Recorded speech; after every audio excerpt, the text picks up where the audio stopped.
Shalom jemaat yang dikasih oleh Tuhan. Dalam momen yang luar biasa, dalam Hari Kemerdekaan Indonesia 17 Agustus ini, saya ucapkan selamat Hari Kemerdekaan Republik Indonesia. Kiranya bukan cuman kita mengalami kemerdekaan dari penjajahan, tetapi juga secara roh kita juga mengalami pembebasan seutuhnya, sehingga tidak ada ikatan dosa yang boleh mengikat hidup kita. Dalam episode kali ini kita akan belajar satu topik firman Tuhan yang saya beri judul adalah Cara Gibeon Menipu. Cara Gibeon menipu. Beberapa episode lalu kita belajar bagaimana justru Yosua kalah strategi. Bukan karena kurang cerdik, tetapi karena tidak meminta petunjuk Tuhan. Nah, kita belajar cara bagaimana Gibeon menipu, supaya jangan sampai kita tertipu gitu ya dalam kehidupan kekristenan ini. Kita pun adalah anak-anak Tuhan yang harus belajar cerdik. Yosua pasal 9 ayat 12 sampai 13. Inilah roti kami, masih panas ketika kami bawa sebagai bekal dari rumah pada hari kami berangkat berjalan mendapatkan kamu. Tetapi sekarang lihatlah, telah kering dan tinggal remah-remah belaka. Inilah kirbat-kirbat anggur yang masih baru ketika kami mengisinya, tetapi lihatlah telah robek, dan inilah pakaian dan kasut kami, semuanya telah buruk-buruk karena perjalanan yang sangat jauh itu. Jadi pada saat itu Tuhan mau Israel itu mulai menggempur musuh-musuhnya, memusnahkan mereka satu demi satu. Dan sebetulnya ini berikutnya adalah giliran Gibeon. Tetapi karena Gibeon tahu, Gibeon takut, dia mulai atur strategi. Apa yang mereka harus lakukan? Mereka bikinlah strategi penipuan ini ya, dengan cara pura-pura menjadi orang datang dari negeri jauh minta pertolongan dengan cara membuktikan ya. Waktu mereka nanti diaudit, mereka bisa membuktikan bahwa roti yang kita bawa dulu masih panas padahal mungkin baru gitu ya berapa jam sebelumnya. Sengaja gitu ya dibikin jadi remah-remah dan sebagainya. Intinya supaya membuktikan bahwa mereka adalah orang yang datang dari negeri yang jauh. Nah, saudara, kalau kita belajar ada strategi perang. Ya, strategi perang tuh biasanya ini dua ya, satu. Ada dua, saudara ya. Yang satu, jika bisa menang, serbu taklukan. Itu strategi perang, betul ya? Karena setiap orang dalam peperangan pengen menang. Yang kedua, jika tidak bisa menang, kirim utusan untuk berdamai. Itu firman Tuhan katakan. Artinya apa? Kita harus menakar diri kita dalam strategi-strategi dalam kehidupan ini. Kalau bisa menang, serbu dan taklukan. Tetapi kalau tidak bisa menang, kirim utusan untuk berdamai. Artinya belajar untuk cerdik. Itu firman Tuhan ajarkan. Nah, saudara, jelas kalau kita bicara mengenai peperangan dengan iblis, siapa yang bersama dengan Tuhan pasti menang. Katakan amin, saudara ya. Nah, tapi iblis itu tahu. Itu makanya dia akan kirim utusan-utusan untuk berdamai. Seolah-olah berdamai dengan kita anak-anak Tuhan. Padahal Tuhan mau kita memusnahkan iblis, bukan berdamai dengan iblis. Ingat bahwa firman Tuhan berkata peperangan kita bukan melawan darah dan daging, tetapi melawan pemerintah, penguasa, penghulu-penghulu, melawan kuasa kegelapan. Nah, saudara, iblis akan gunakan tipu muslihatnya supaya dia bisa berkawan, berdamai dengan anak-anak Tuhan. Kenapa? Kan dia tahu kalau dia lawan kita, waktu kita berjalan bersama dengan Tuhan, kita pasti menang, dia pasti kalah. Maka dari itu strateginya apa? Dia akan mencoba berdamai. Nah, kita lihat ada beberapa tipuan. Tipuan yang pertama adalah roti. Saudara, roti bicara mengenai kebutuhan dasar hidup manusia.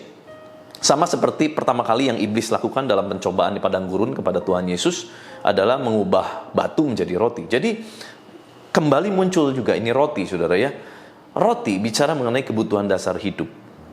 Demi kebutuhan ini, banyak anak Tuhan jatuh dalam dosa. Demi mendapatkan yang dipikirnya adalah kebutuhan hidup, banyak anak Tuhan jatuh dalam dosa. Pergi meninggalkan panggilannya, bahkan menjadi seteru Allah, hanya demi roti supaya terus terpenuhi. Hati-hati, saudara. Tipuan yang pertama adalah iblis akan bikin kita seolah-olah kita hidup terus di dalam kekurangan.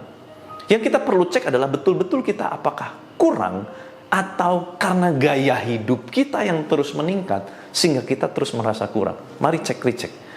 Mari kita merendahkan hati di hadapan firman Tuhan, supaya betul-betul kita jangan kena tipu muslihat iblis. Tetapi kalau memang betul-betul kita alami kekurangan, baiklah kita berseru-seru kepada Tuhan, sebab Tuhan pasti akan membuka jalan. Bukan justru meninggalkan Tuhan, apalagi kecewa sama Tuhan. Dengan cara apa? Berdamailah dengan iblis, melakukan tipu muslihat, bisnis dengan cara tidak baik, mengambil pekerjaan-pekerjaan yang isinya adalah tipu muslihat, merugikan orang lain. Hindarkan, saudara. Itu adalah tipuan. Dan tipuan yang kedua adalah anggur. Nah, dalam bahasa aslinya anggur, yayin, dalam bahasa Inggris dikatakan adalah effervesced, artinya adalah berbuih. Saudara, anggur yang berbuih adalah anggur yang dibiarkan dan terkocok-kocok di tempatnya, saudara ya. Ini saya ambil dari referensi Alkitab Sabda, menjelaskan bahwa anggur seperti ini adalah lambang kecongkakan manusia. Lambang kecongkakan manusia yang cepat puas diri, mementingkan diri sendiri, gak peduli sama Tuhan, gak peduli dosa, gak peduli anugerah Tuhan. Nah, ini bicara mengenai yayin atau effervesced ini, saudara ya. Saudara, lama-lama ikut Tuhan kemungkinan ada dua. Ada yang semakin berapi-api, artinya semakin luar biasa. Tetapi ada yang semakin tawar. Banyaknya proses ujian, kadang kalau tidak jaga kemurnian hati, itu dapat mengakibatkan kita nggak peduli lagi sama Tuhan, dan berujung hanya mementingkan diri sendiri. Saya memperhatikan bukan cuman jemaat Tuhan, ada juga hamba-hamba Tuhan yang pada akhirnya sudah tidak lagi memperdulikan panggilan, tidak lagi memperdulikan apa yang Tuhan mau dalam hidupnya. Kenapa? Karena dia sudah mulai tawar hati. Dia sudah mulai mementingkan diri sendiri. Dan tipuan yang ketiga yang dilakukan oleh iblis ya, yang ada di ayat ini adalah pakaian dan kasut. Saudara, kalau kita bicara kepada Efesus pasal 6 ayat 15, kasut itu bicara kerelaan memberitakan Injil. Pakaian di Wahyu 16 ayat 5 itu lambang dari menjaga kekudusan. Nah, saudara, masihkah kita dengan sungguh-sungguh menjaga hidup kita kudus? Dalam perkataan, dalam perbuatan perilaku. Apa jangan-jangan hari-hari ini kayaknya banyak banget gitu ya slangnya.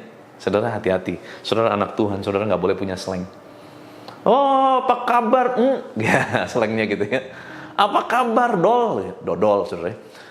Slang. Dan saudara tahu maksud saya kan? Larinya kemana? Banyak slangnya. Ya. Saudara mungkin tadinya pakai kata binatang, dislangin dengan kata I gitu ya.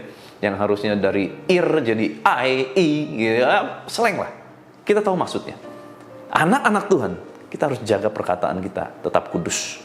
Slang-slang seperti itu kita harus tinggalkan. Jangan ditambah-tambahkan. Karena itu merusak kekudusan perkataan. Masihkah kita ada kerinduan juga untuk menyaksikan Injil dan kebenaran Kristus kepada orang-orang di sekeliling kita, siapapun mereka. Saudara, hati-hati. Dari ayat-ayat ini kita belajar iblis punya banyak tipu muslihat seperti Gibeon kepada orang Israel. Sehingga akhirnya mau tidak mau Gibeon tidak dimusnahkan, tetapi hidup tinggal bersama dengan mereka. Saya berdoa supaya betul-betul Tuhan memberikan hikmat, sehingga engkau tidak tergocoh oleh tipu muslihat iblis. Izinkan saya berdoa buat saudara. Tuhan, terima kasih buat firman-Mu dalam mengajar kami. Tetapi kami percaya Tuhan ada pewahyuan-pewahyuan yang luar biasa yang Kau berikan pada setiap kami. Di hari kemerdekaan ini betul-betul biar kami merdeka dari segala tipu muslihat iblis. Terima kasih Tuhan, berkati setiap anak-anak-Mu, berkati dalam bisnis, usaha, pekerjaan mereka, dalam kesehatan, kehidupan rumah tangga, perjodohan, karir mereka. Tuhan, berkati mereka berlimpah-limpah. Dan biar kuasa kehidupan Kristus dan kuasa kebangkitan Kristus mengalir memerintah atas setiap umat-Mu. Di dalam nama Tuhan Yesus Kristus, haleluya. Sama-sama kita katakan amin. Tuhan Yesus memberkati.